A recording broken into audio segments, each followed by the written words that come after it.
Okay. Good evening, everybody. Bobby Piton here. And I am like right under the button here with regards to going live because I copied it over. I haven't posted it just so yet. Hello, Maria. How are you? So let me get this going and showing it everywhere. Where? Jim, Jules, how going? Hold on a second. I'm sorry, folks. I haven't copied the link yet. So my apologies. Let me get this copied, and then we can start. So, hello, John, Caroline, Maria, John, Donna, Rhonda. Thank you all for showing up, even though I haven't posted the link. So that's a great sign. I guess some people actually show up because the time is supposed to be 8:30 Central Standard Time.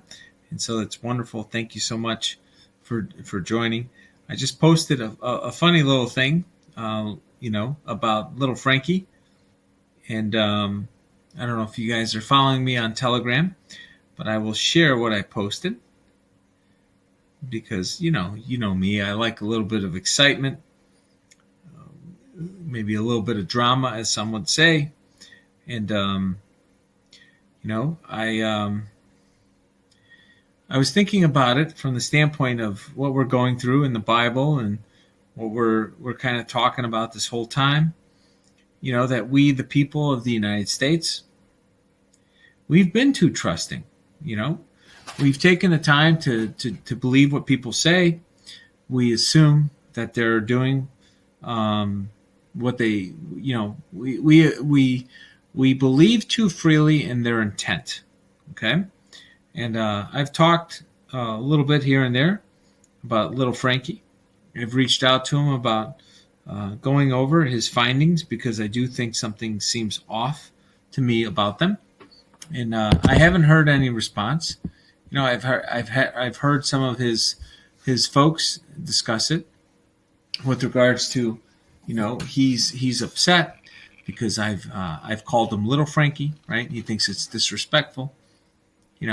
That's life, folks. He can call me little Bobby, but I'm not so little anymore. I've got some COVID pounds, right? So I'm not as little as I once was. So anyways, it might not be appropriate. Maybe I call him little Frankie and he needs to call me Big Bobby. So anyways, that's my whole thing. By the way, Duncan, there's a lot of Duncans, the last name of Duncan, in Michigan, if you watched the clip with regards to Edward Solomon. Anyways, I was just seeing Duncan Hines over here. I thought it was it's very hard to keep track of the rhinos. Celicia, you are spot on. There's so many of them. They're everywhere, right? It's almost like that one. What's that movie we used to watch? That movie that came out. What was it called? It was hold on a second.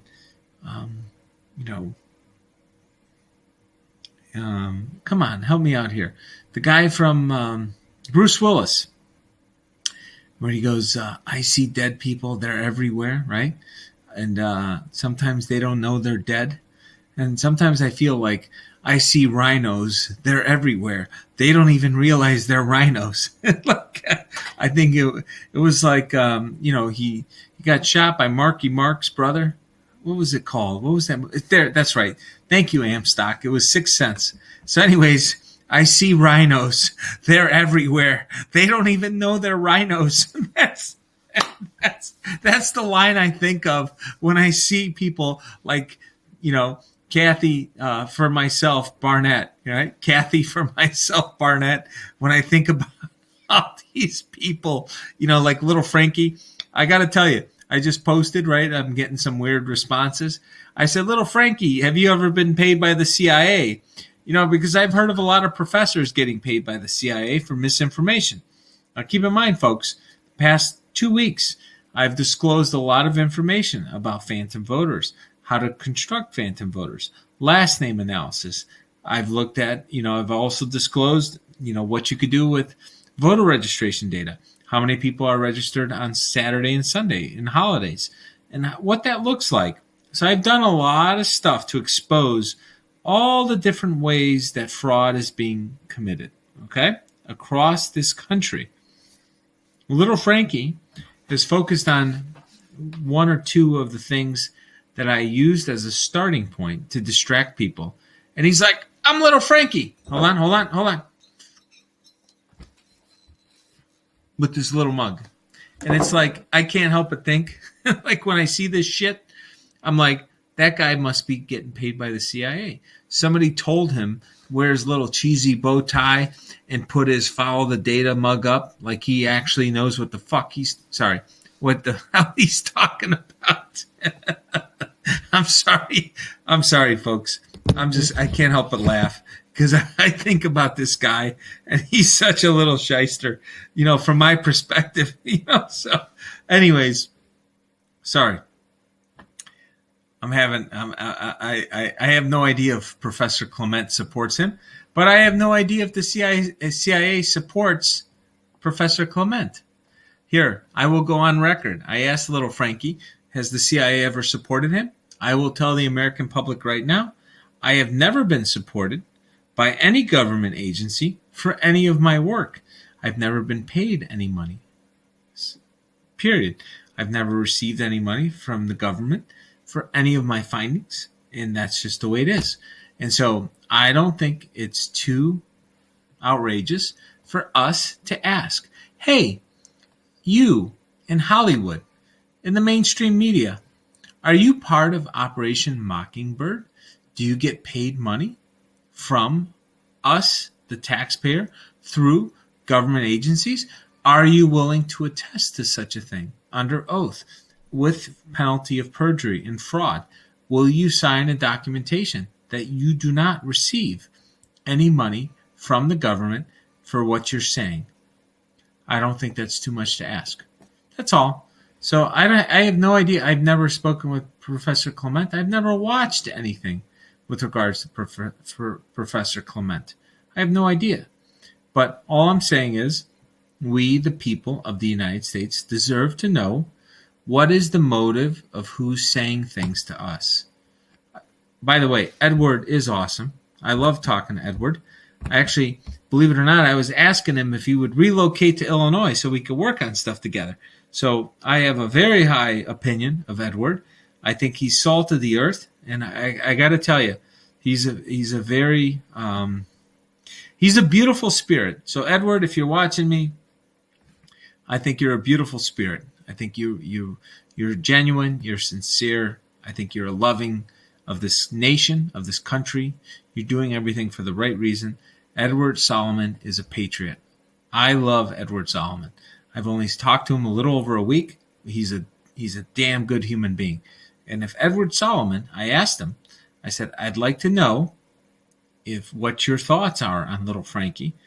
If Edward can come back to Bobby and say, Edward, he's like, I talked to Frankie, and my sense is this. That's right, King Solomon. That's his middle name. I love that. Edward King Solomon. That's a great name, by the way.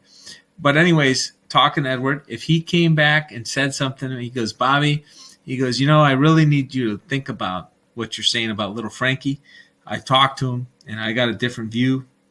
I would listen to what he says because of my dealings with Edward and knowing his, how he can see things mathematically.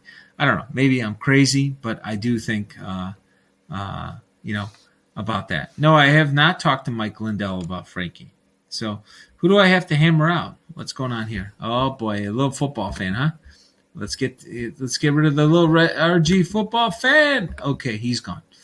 Bye-bye. Anybody else? Read what everyone else says, Bobby. Okay. Yeah, so he's gone. Okay, so that's that. Let me take a look here. I've got some interesting comments about Little Frankie. So that Little Frankie is pretty funny. I'm going to have fun with this for quite some time. So anyways, let's go to Joshua 3, right? We're going to go through Joshua 3 here. Okay, the Israelites crossed Jordan. Early the next morning, Joshua and all the Israelites left Acacia Grove. and arrived at the banks of the Jordan River. Okay. Joshua told the people, "Purify yourselves, for tomorrow the Lord will do great wonders among you." And then the Lord told Joshua, "Today I will begin to make you a great leader in the eyes of all the Israelites." Okay. So once again, folks, this transition from Moses to Joshua, they're going into the land of milk and honey. So the people left their camp to cross the Jordan, and the priests were carrying the Ark of the Covenant and went ahead of them. If anybody remembers seeing that movie, Raiders of the Lost Ark, I can't help but think of that movie when I think about reading this, that they were carrying this, right? The Nazis, it was kind of like a rendition of the Germans trying to find the Ark of the Covenant so they can have extra powers where they can take over the world, right? That was the whole idea behind the Ark of the Covenant. And so meanwhile, the priests who were carrying the Ark stood on the dry ground in the middle of the riverbed as the people passed by. They waited there until the whole nation of Israel had crossed the Jordan on dry ground. Once again, folks, like what happened when Moses was crossing, I think, the Red Sea, fleeing Egypt, the Ark of the Covenant, where the Jews were moving into, into Israel, across the Jordan. Same thing happened when they had the Ark and so forth. And so, let me take a look here. Okay, so that's that. It's pretty straightforward, nothing too complicated. I got a PDF from the state of California. Can you help, Bobby? Yeah, I don't know what that is for California. California is weird, right? I can't look at California data unless I'm actually working for a politician. They have very bizarre laws. If you want to do the analysis on California data, I have to be officially working with a candidate to look over the data with regards to California. So I have not looked over it, but I will if I find a candidate who has access to all the data. That's the deal. Okay, let's go to Joshua 4. Memorials to Jordan crossing. When all the people had crossed the Jordan, the Lord said to Joshua, "Now choose 12 men from each tribe." Now keep in mind, folks, there happens to be 12 branches of the Federal Reserve in the United States. Now, once again, I've talked about this before, that sometimes within our society, there's various institutions, and the number of branches, they like to use the numbers in the greatest book ever written. They like to use the numbers from the Bible. So even though these Satanists are Satanists, they like to co-opt our core principles. I've said this many times. Communism is stealing the word commune. To hold communion. So in the Christian faith, we hold communion. We have communion, and we share a meal together in a community. And communism is not about communion. It's about using force. Forcing people to do something against their will is not the same as holding communion with them. And so we have to realize all around us, all these different phrases and words and use of language, sometimes there's people that are using it for malicious reasons. We should look at the way the world is organized around this data in relationship to the Bible. And I do think that it's extremely important. I do agree with Chris that they have co-opted the Vatican. The Vatican is, unfortunately, it's become a very corrupt organization.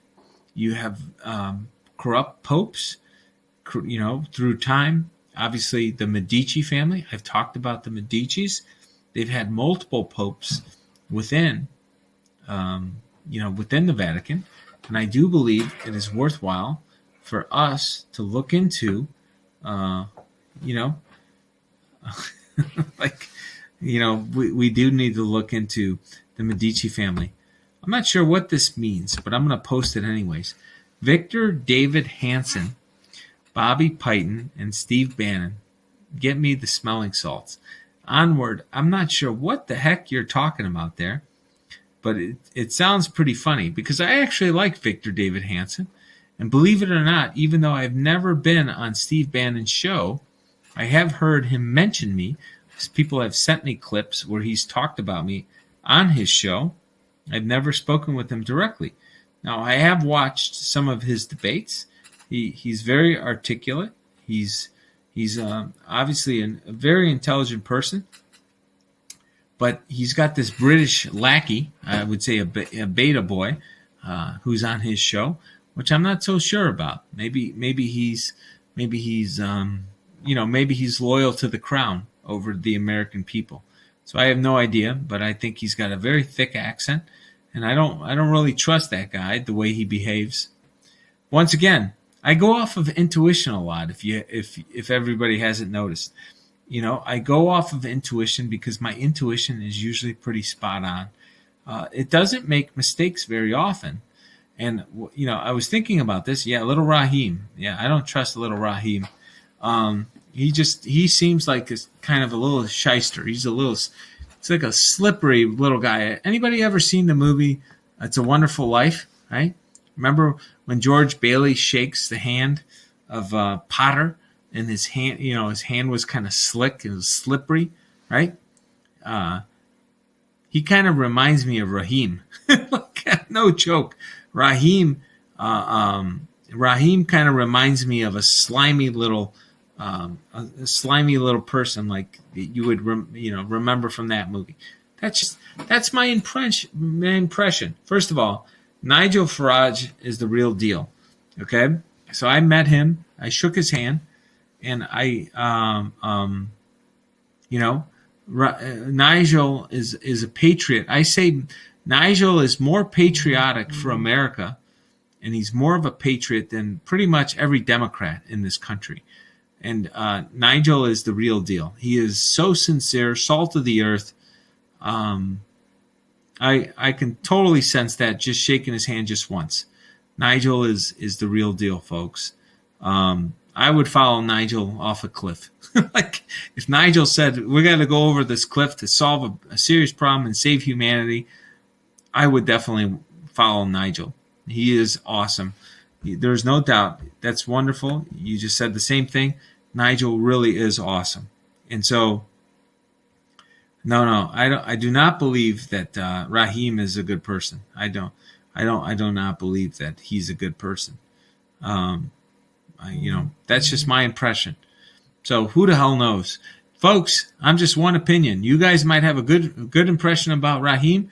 I do not have a good impression about Raheem. I have an awesome impression about Nigel. Speaking with him, meeting with Nigel. Nigel is a really good salt of the earth person. So, anyways, I met Raheem as well. So don't think I'm just saying this in a vacuum. I said it after meeting Raheem and meeting Nigel and seeing the way the two operate. That's just my impression. And the boxing cat, I love the boxing cat, by the way. I do love it when cats kind of box with their little claws. So ZZ, that's an awesome name. And perhaps I am wrong. I'll be the first to admit if I am wrong with regards to Raheem or anybody else for that matter. But until I'm proven wrong after I meet somebody, then I'm going to stick with my initial intuition. So my intuition on him is I would never trust the guy. So who the hell knows? But once again, I don't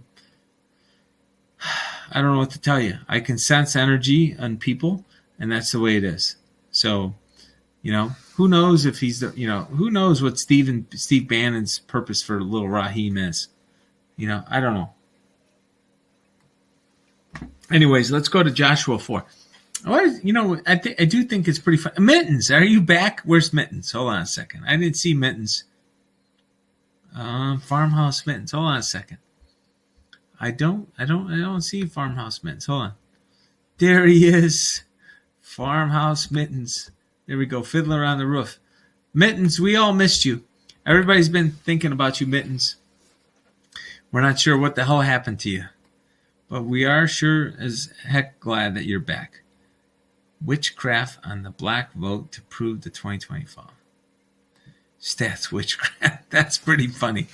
Aaron, you're pretty funny with the stats witchcraft. That's pretty funny.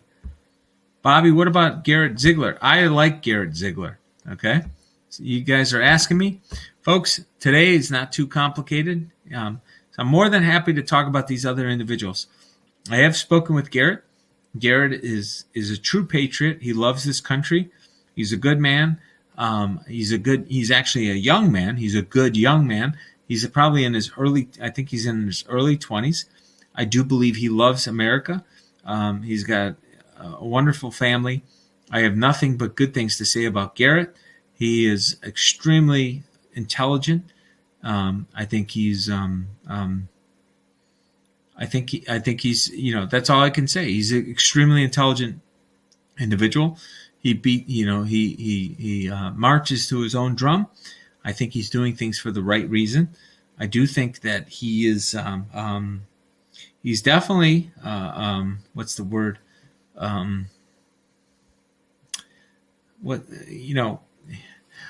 He's definitely I think his youth allows him to be a little more, what's the word?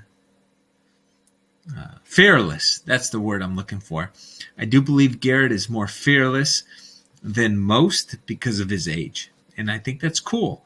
I do like the fact that he is fearless, and he has a young child as well. I think his child is I think his child is a little bit older than mine. I just had my son. I think his child was born before. I don't know if he had a boy or a girl. I don't remember.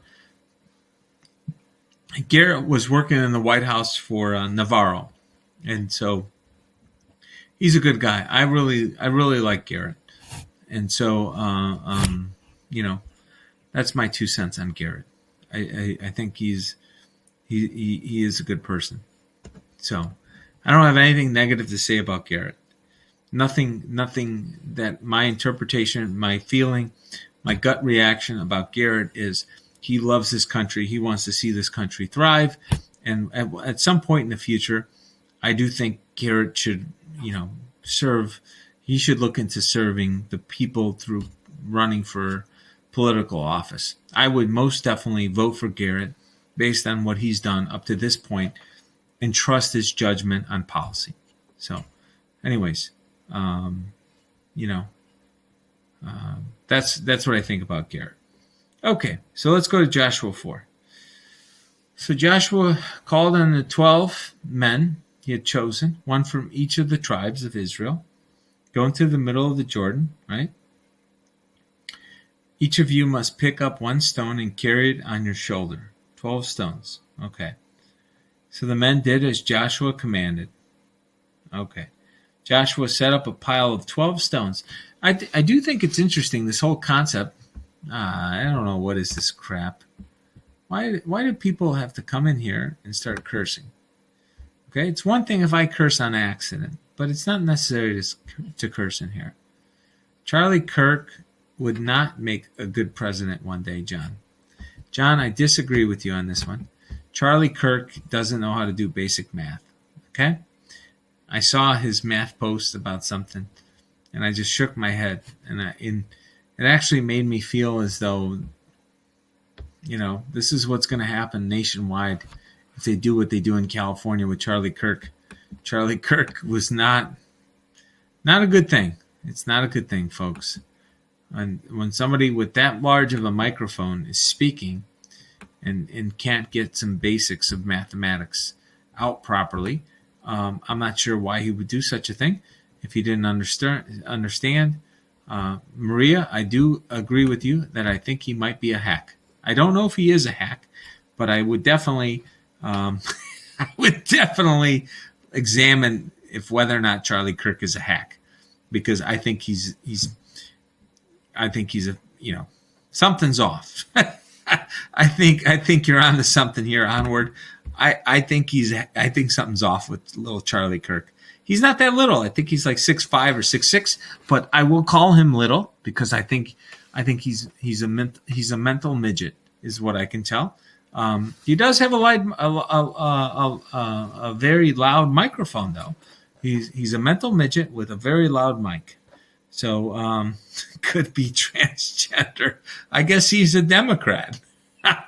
So anyways, yeah, Ben Shapiro is an arrogant little guy. Like, I don't know what to tell you.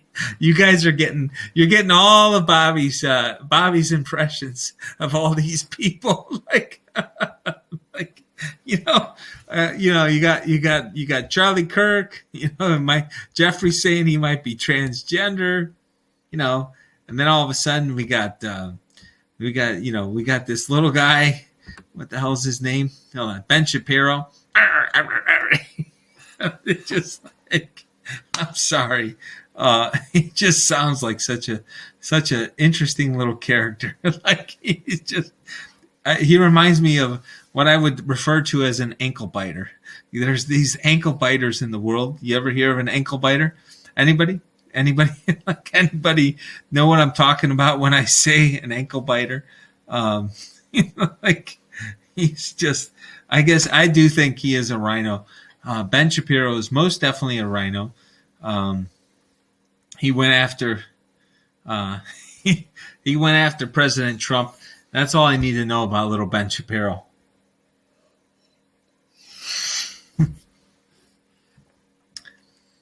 Yeah, an ankle biter. That's Ben Shapiro. He's the ankle biter. Anyways, folks, you guys are making me laugh. Guys, this is what happens. I'm reading the comments, but I think it's pretty funny. That's all. So, Joshua, set up the pile of 12 stones, right? We've all heard about this. Candace Owens, I think that she's extremely intelligent, very articulate. Here. So you guys keep asking me all these questions. Look at this. Got all these questions. Why you guys all care what I think about these people? Hold on. We got Glenn Beck, and we got Candace Owens next. I like Glenn Beck. Okay. Glenn Beck, he's very loud, and he's an outgoing person who speaks his mind. Mike Levine, I like Mike Levine a lot too. I think he's the real deal. I think he's very sincere.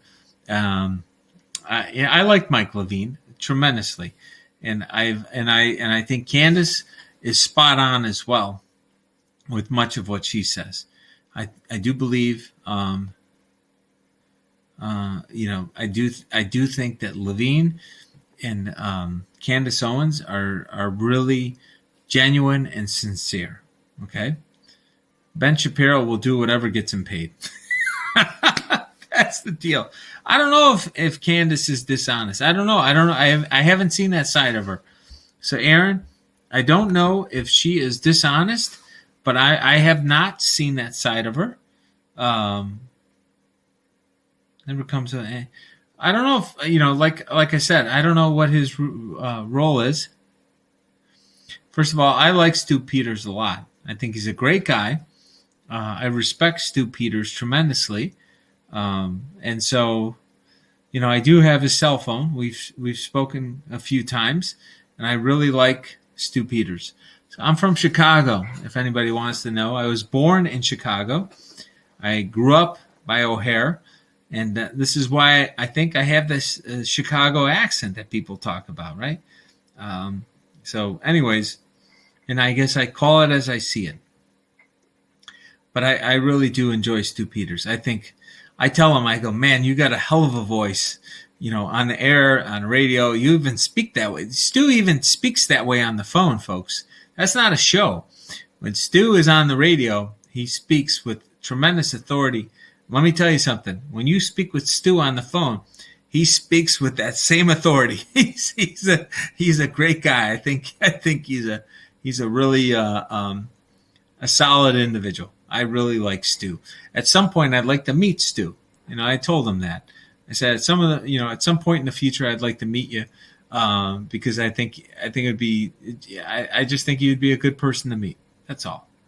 I don't know anything about Dr. Shiva. I've never spoken with Dr. Shiva, So I don't have anything to say about little Doctor.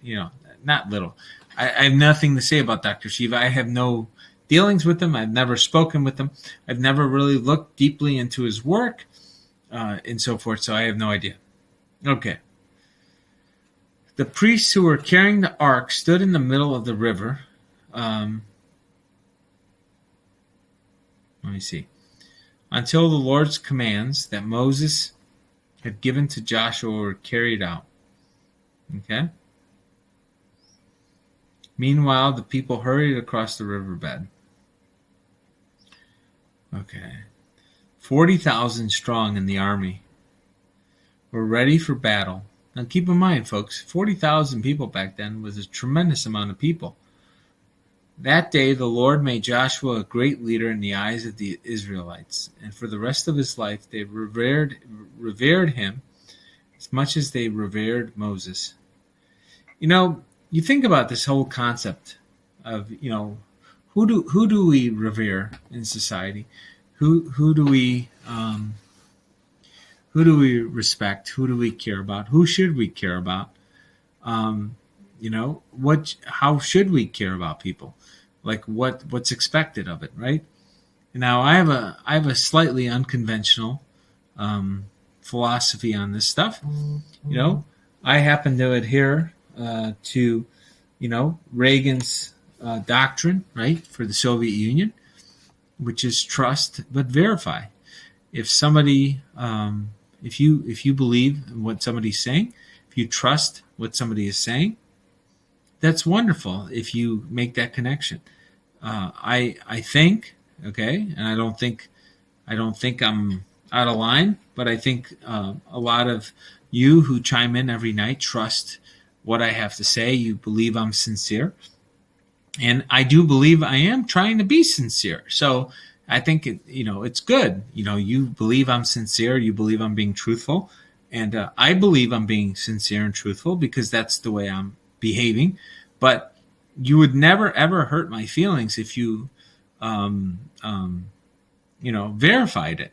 If what you thought I was saying, if it was legit, if it made sense, if I was saying it for other reasons, like all these different things that come up, and so, I do think that that's appropriate. I would never take insult to it. I tell my wife this all the time. When people take insult to being questioned or tested or evaluated or examined or checks or personality checks or whatever you want to say it, credibility checks. If you take insult to that, then something's off. Obviously you're worried about something slipping out. And so, from my perspective, I've got nothing to hide, right? I don't what?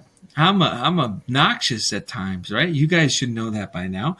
I speak my mind. Sometimes I curse a little bit too much. I got to stop cursing, right? My wife tells me I got to stop cursing. I got my 4-year-old kind of cursing at times because she overhears me in the other room, right? Sometimes I'm on the phone. I start yelling about something. It's like, she's like, you got to quiet it down. You're a loud speaker. I talk loud. And so I said, I can't help myself. Sometimes I get so worked up. I sometimes think about this, right? There's a there you go. Aaron's saying, I remember I have this book on Vince Lombardi, right? Vince Lombardi was one of the, obviously there's a reason why Vince Lombardi trophy, right? That's nice. I love it. I love Ed, man. That's good. I'm glad he's killing it right now. I think it's great that he's killing it. I think Ed is going to be working with me with my company. I'm not going to kid you. He says things that, we haven't really talked about it yet, but I told him, I said, let's get through this voter stuff and then we can talk about Preactive. You could be working with me with my company. I got a lot of stuff I'm working on with regards to data, and I think he's just a damn good person. I was trying to figure out if he can move to Illinois, but he can't leave, for various reasons. He's with his family out there. But at the appropriate time, I would love to have him move out here. I would love to. He's the type of guy. I think we'd have too much damn fun. We'd be working on math all day. Like we'd be getting stuff. We'd be working on math problems all day, figuring out different things to look at. And I think that, anyways, we'll see what happens. First things first, let's get through this all this voter stuff. And then at the appropriate time, I think it would be fun to have Ed figure out where he wants to move. But anyways, where the heck was I here? Somebody just brought up Ed, and I got distracted. So I don't know. We're just going over a bunch of stuff here. Let me see here. I don't know. I feel like it's been a very productive few days going over stuff with Ed. Oh, we're going back over to this whole trust concept. Okay. What makes somebody trust? Okay. I'm going to walk through this. I might have talked about this in the past. There's 3 things that are extremely important in trust throughout life. Okay. 3 things that are super important to all of life. Okay. Number 1, before you trust somebody, you have to believe they have credibility. So are they credible? Do you believe what they're telling you about? Does it make sense with what they're, with their capabilities? Are they within their realm of expertise? Okay. If they're not within the realm of expertise, sometimes people disregard it. But if they are within their realm of expertise, that credibility score is high. Hey, Dallas is back. We missed you too, Dallas. We haven't seen any new shirts. I don't know what's going on. So anyways, that's one thing with regards to credibility. Then there's this concept called consistency, which is how often do they do what they say they're going to do, right? That's the problem. You got to sit there. How often do they do what they say they're going to do? Now, granted, folks, this is day 101 in a row. I have to tell you, it doesn't matter. I was in D.C., right? I was late on that one. I told my wife to log in and tell everybody I'm running late. I got stuck talking to somebody who was working in the White House, right? I think he's from Illinois. I got to call him up, but he was in the National Security Agency. So, he kept me up. We spoke a little longer than expected. Then there's other times that I was late for a couple other things. But for the most part, I'm not missing. It's been 101 days. I don't care, hell or high water. I'm logging in. And we got to go through this. That's consistency. So I'm a big believer in consistency. If you say you're going to do something, make sure that you're consistent. So that's the second thing. There's credibility, there's consistency, and then there's intimacy. It's like, okay, what does intimacy mean, right? People sometimes think about intimacy with regards to relationships in a marriage or, like a partner, a life partner. Intimacy is not just that, but it also has to do with, what is taking place with you taking the time to understand somebody else. Like, do you take the time to care about another human being? What really drives them, what really matters to them, what makes sense to them. That's intimacy as well. And so if you're credible, you're consistent, and then you take the time to understand what matters to the other people, you will build trust. And then one of the key things in corporate America, it's funny you say that, Jeffrey, because Jeffrey just said empathy, right? What is empathy? If you take the time to understand what matters most to people, what they love, like, this concept of, I want to buy things from people that know where I want to go. I will buy things and do things that I need if the people that I'm doing business with understand what I want long term, what matters most to me. And that's called being empathetic. If you take the time to understand what drives, what motivates people, And you can do this extremely well if you can, you're sincere, because we can pick up on it, right? We are a frequency.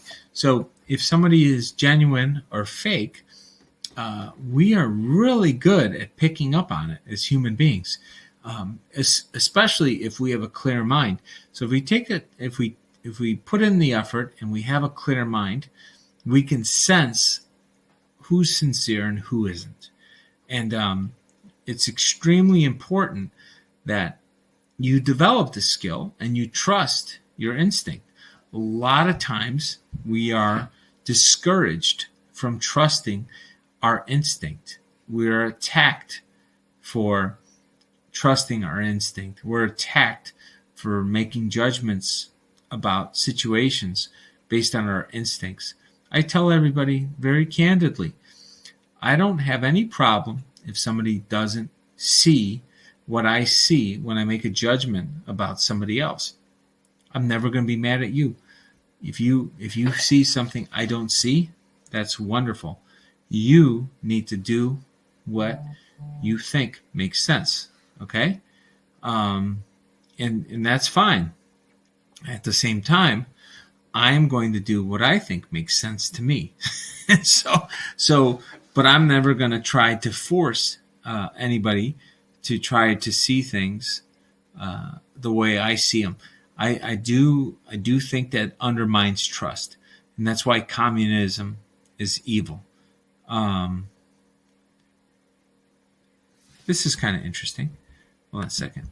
So, because communism is evil, because it tries to do things to undermine the entire trust equation. Bobby, you and I should talk off of YouTube. So, Bobby, I spoke with the Secretary of State, and I want to do an educational study. She said I could do a school or organizational sign-off on it. I called John Eastman. He will do it. Patrick, give me a shout, and I will gladly talk to you about it. Communists are very mentally ill individuals, is what I would say. And they're very evil for what they want to do to other human beings. Anyways, that's what's going on with communists. Okay, so let's go to Luke 14, okay? Because it's already 42 minutes in, folks. We've been going off on these little tangents, been answering all these questions. This is what happens when I answer the questions on the right side, folks. Then all of a sudden, that's right. Hey, Roger Fuller is here. So here you go. Hey, Roger. So everybody, this is Roger. He's on here this evening. He's the one I told you he went to Princeton. He finished in 3 years. Roger, here's your book right here. You see it? Hold on. I need to get the right angle. There we go. The Mathematical Methods of Physics. So Roger finished. Thank you. I am a little verbose tonight, Jim. Roger, I met with him in Arizona. He gave me this book. It's his favorite book from Princeton. And, and like he said, Green's functions. Roger, I haven't had time to go over it just yet, but I will tell you that I'm really looking forward to going over this book, especially since you've spoken so highly about it. And I got to tell you, I really enjoy. One of the things that brings me great joy. I know this sounds a little bit of a little odd to some people, but when I work on math and I look at formulas or symbols that I've never seen before, right? So if I find a math book or I find a math concept or structure or idea, concept, whatever you want to call it, that I've never seen before, it actually makes me really happy. Like I actually find it to be a very joyous occasion if I see something that I don't know what the hell it means. And I think it's kind of cool. It's exciting. It does kind of bring me back to my childhood, is the way I would describe it. When you see something that's very special and unique, and it's just, there's a saying, right? And I love this with regards to math is the purest science. I do agree with that. And so, there's one of my favorite philosophers. His name is Alan Watts. If you've never looked at him, check him out. He's on YouTube. Alan Watts. I think he died in 1974.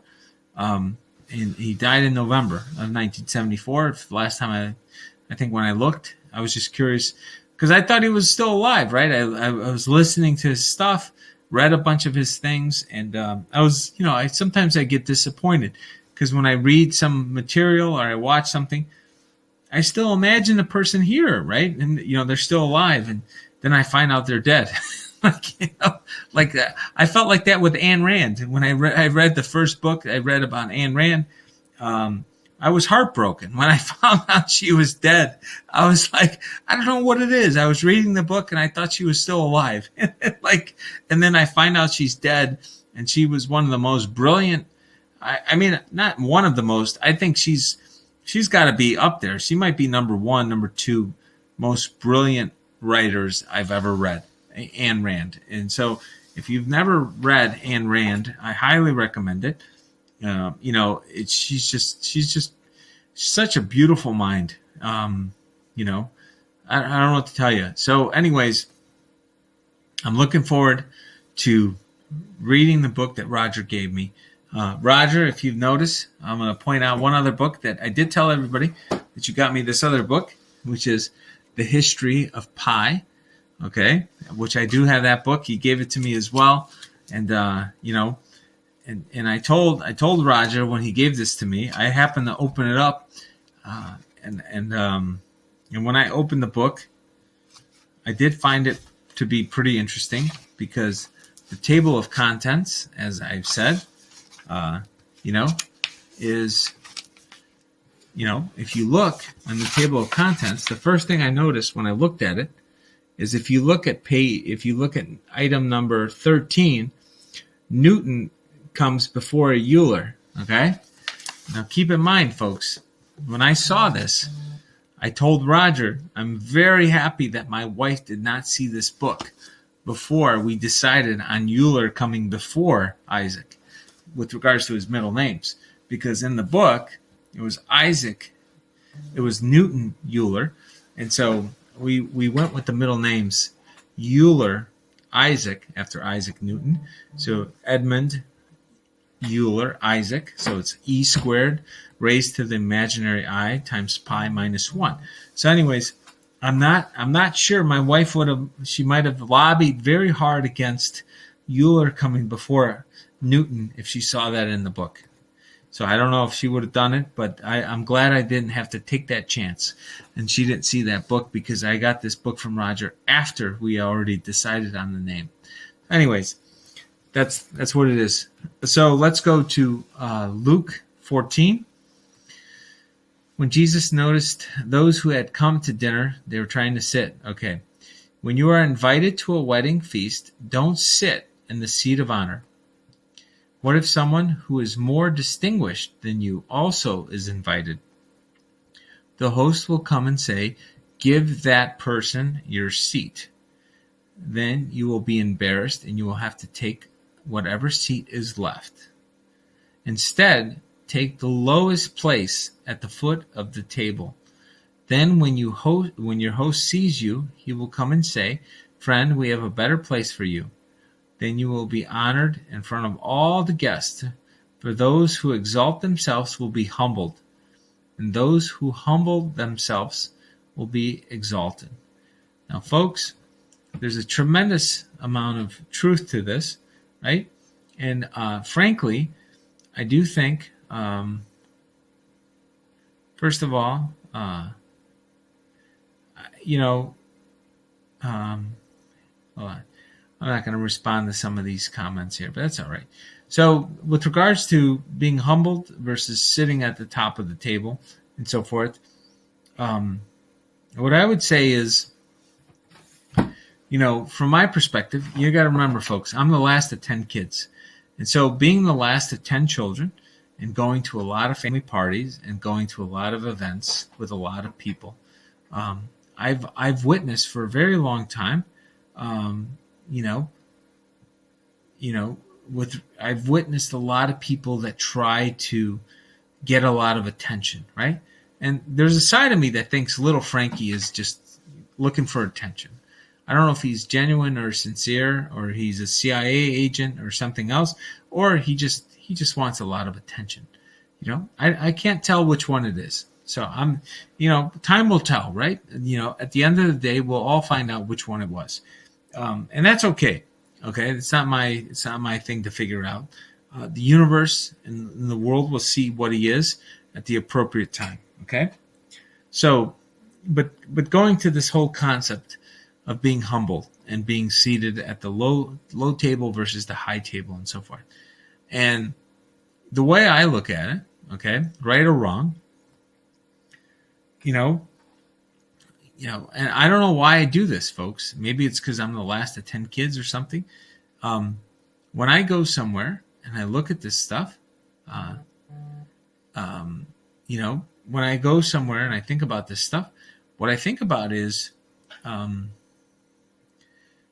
already think I'm dead, right? I know this sounds silly. I think I don't exist. I'm just there observing. I'm just an observer. And I just show up and I'm just there to check out what the hell is going on. I don't have any skin in the game, right? That's what they call it on Wall Street. You got to be careful, when somebody doesn't have any skin in the decision, they weren't part of the decision, so they don't understand what the decision means and how it's going to change. They haven't put in the time for the decision. Okay, so when I show up somewhere, sometimes if I go to a wedding, I go to something else, right? And I think about these things. I think about okay, I'm not even here. Nobody knows who I am. I like that, right? I went to Arizona to speak, and I specifically said, I do not want anybody to know I'm coming. Now that's for a couple of reasons. Number one, I'm not interested in being a target. I've been told that I might be a high value target. Nobody wants to hear they're a high value target, right? You don't want to hear that kind of shit. That somebody may try to hurt me because of stuff. So I do not like to hear the fact that I might be a high value target. So, with some people that have been asking me to go somewhere and speak or anything else, my attitude's not complicated, right? I don't want anybody to know that I will be there. So I have nothing to gain. What do I have to gain if I tell people that I will be there? I don't tell anybody I'm going to be there. And if, and then anybody that I'm there with, right, they see me, and it's a pleasant surprise for both of us. I get to meet some cool people. They get to see me there, and that's it. And so, anyways, this whole concept of being humbled, being where you are in the seat and everything else, you have to remember that, you reap what you sow. Why do you want everybody to know if you're there? And so forth. Anyways, that's just something to think about.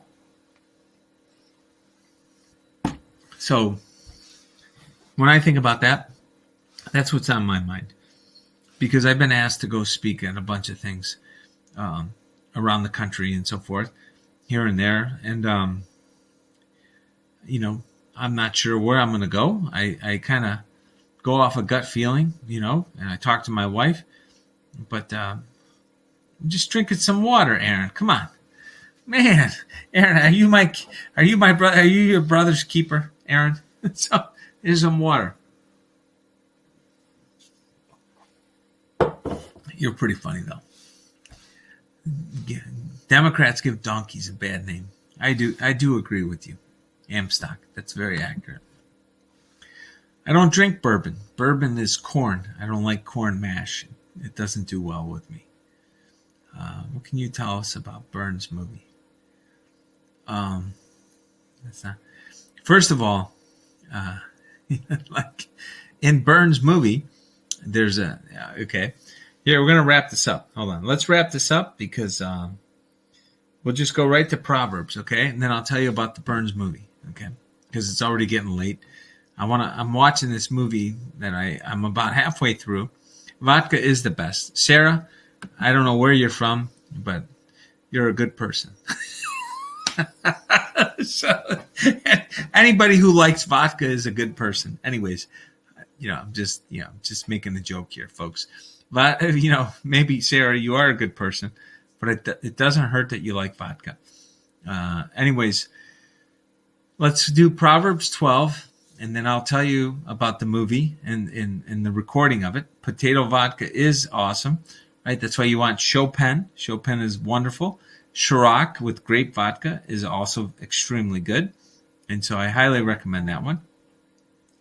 That's good. Look at you, the boxing cat. There's a reason why you like to box like cats. You should have your vodka in the freezer in an ideal world because it keeps things nice and cool. And I got to tell you, it does make them. It makes vodka taste a lot better when it's in the freezer. I'm not sure why it is, right? Alcohol has a very low freezing temperature, like it's much lower than water. That's why alcohol doesn't freeze, right? You put it in the freezer, it still tastes great, even though it's not frozen. But anyways, something to think about. So, Proverbs 12. Lazy people don't even cook the game they catch. One second. Why did all these people texting me? But the diligent make use of everything they find. The way of the godly leads to life. That path does not lead to death. Okay? So lazy people don't even cook the game they catch. Okay? Think about it. Lazy people, they just suck. They really do. They can mess up a meal, right? You could be starving. You're a lazy person. You catch a fish. You catch some game. You still manage to screw it up. You probably still starve to death. And I sit there and I think about it. It's like, lazy people sometimes, they try to structure the world around their laziness. And we deal with this in the realm of politics all the time. We see this all around us when lazy people are extremely sympathetic. Sometimes lazy people are very sympathetic. Oops, sorry. I'm just like setting this down here. I'm getting comfortable. Lazy people are sympathetic to more lazy people, right? So then laziness begets laziness. So that's what sucks about it when I say laziness sucks. Okay? And so the diligent make use of whatever they find. So people that actually are grateful of what they're finding, they try to use every last ounce of it, right? This is what capitalism is about. You don't let anything go to waste. You want to use every single last shred. And if you think about the way nature is designed, and like outside, something dies, a rabbit, right? For example, I got to tell you, my dog, he's a little terrier.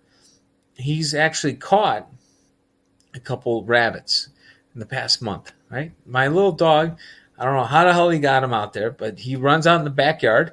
She's super fast. So my little dog named Jilly, this dog is super fast. She's caught 2 little rabbits, right? They're not full-grown rabbits, but they're baby rabbits. But they weren't like babies. They were definitely not of the speed and the age to outrun this dog. So this dog, my dog, killed them both. And I feel bad for the rabbits, but the dog's doing its job, right? It's keeping the property safe. These rabbits, they turn around. They like to eat crops. I get it. So the dog's like, get the hell out of here. We don't want you eating our crops, right?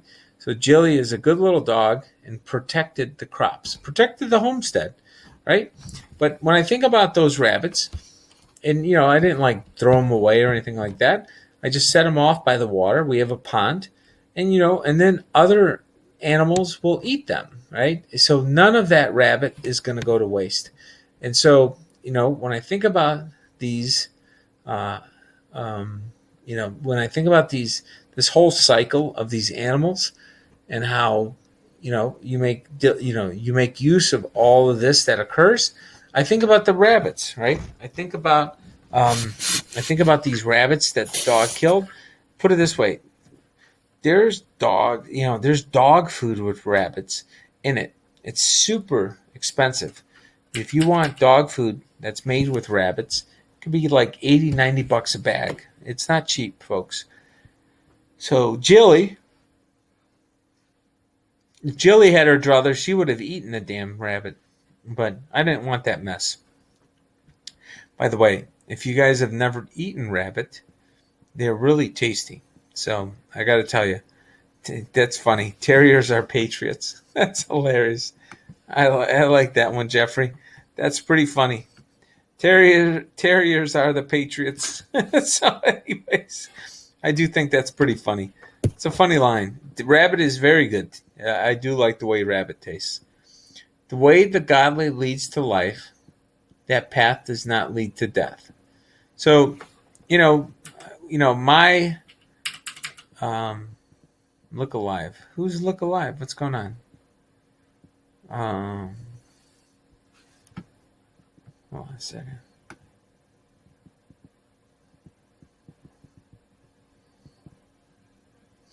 I don't see anybody who's look alive.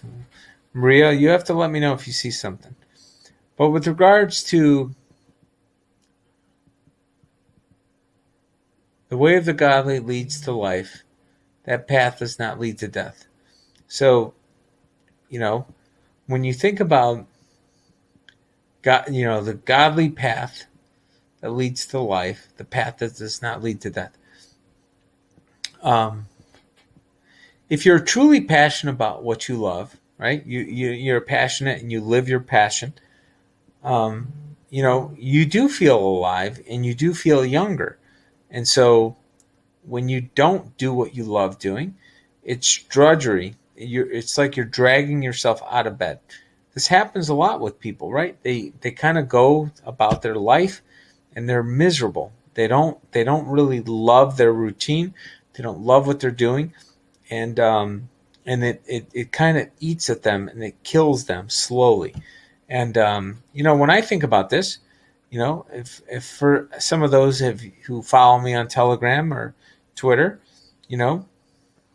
I get up at 3 or 4 in the morning. And I can't help it. I'm dreaming, sometimes at 3, sometimes at 2:30, and I post. So I never have woken up at the start of a day and been like, man, I don't like my day ahead of me. And, I've never really had that feeling. My feeling when I wake up in the morning is like, how many hours, how many extra hours would I like to have? So my attitude's a little different. I'm thinking about like, okay, I have to get X, Y, and Z done.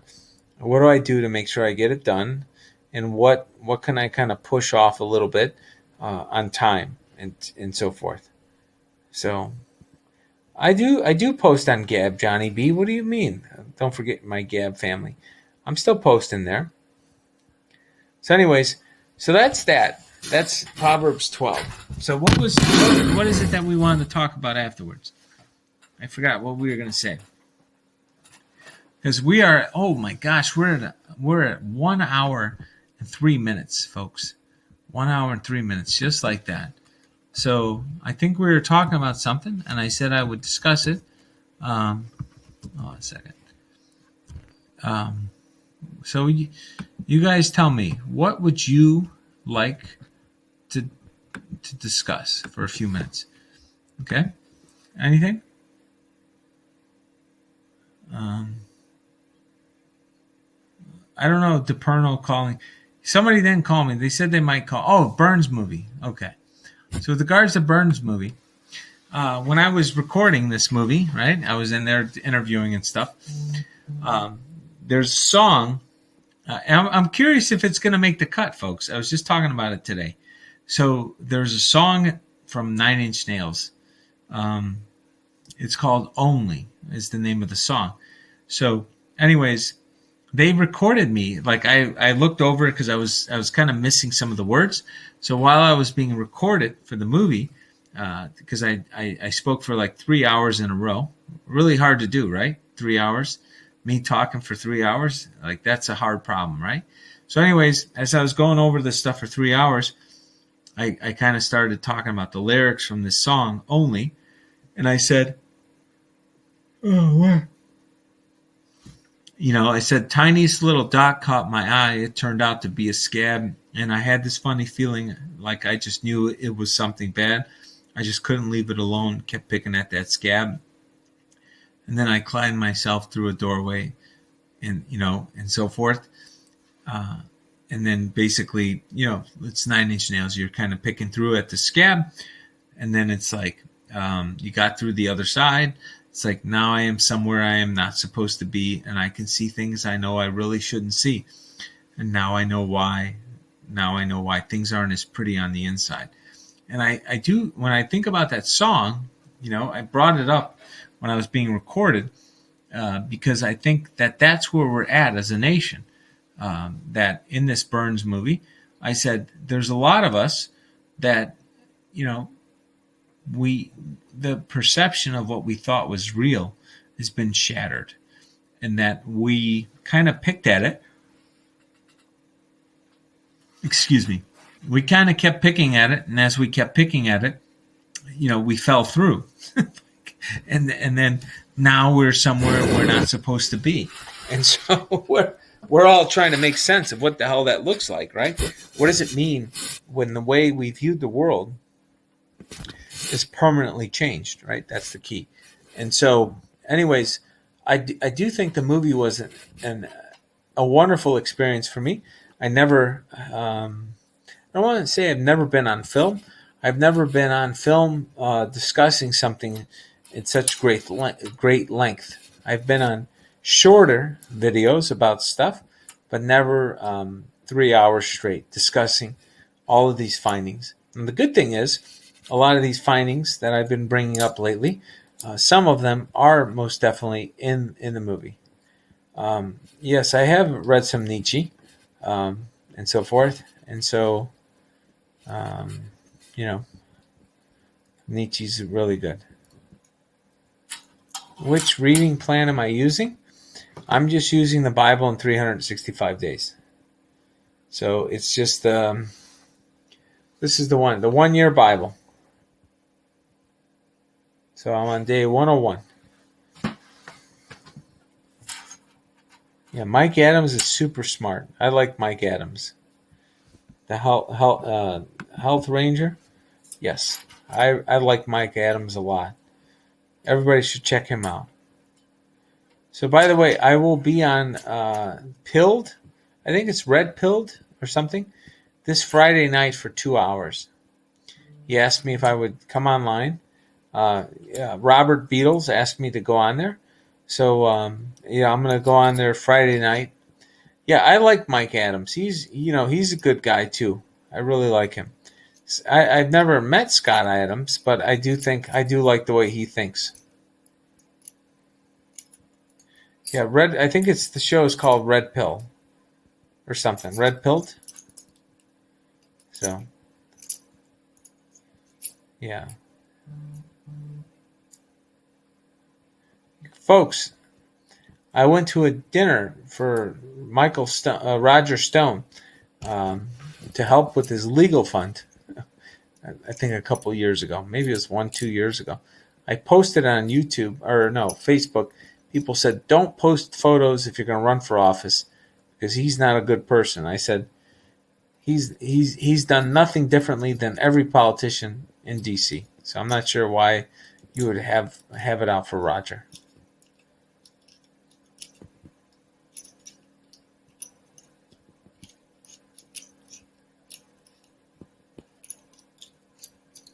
So, all right, folks, that's it. We've been going for an hour and 10 minutes. I'm going to go watch. First of all, somebody told me about this thing on Netflix. It's called Close Encounters, Fourth Kind. It's on Netflix. It just came out. Close Encounters of the Third Kind. This is called The Fourth Kind. I'll probably go to bed early, so I appreciate it, Patrick. It's been a long day, and I will be back tomorrow. Excuse me. If you have time, please take a look at the interview today at 4 o'clock that I had talking about voter stuff.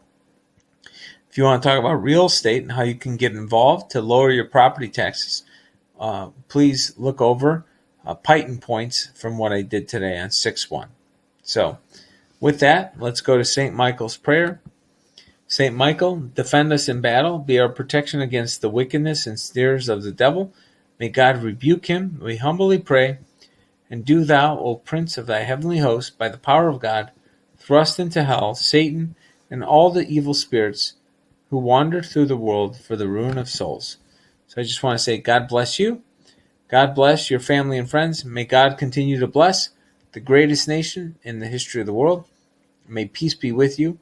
And if for some reason you don't have peace, make sure that you take the time to pray, reflect, talk to people that you love, and peace will most definitely find you. I do believe that.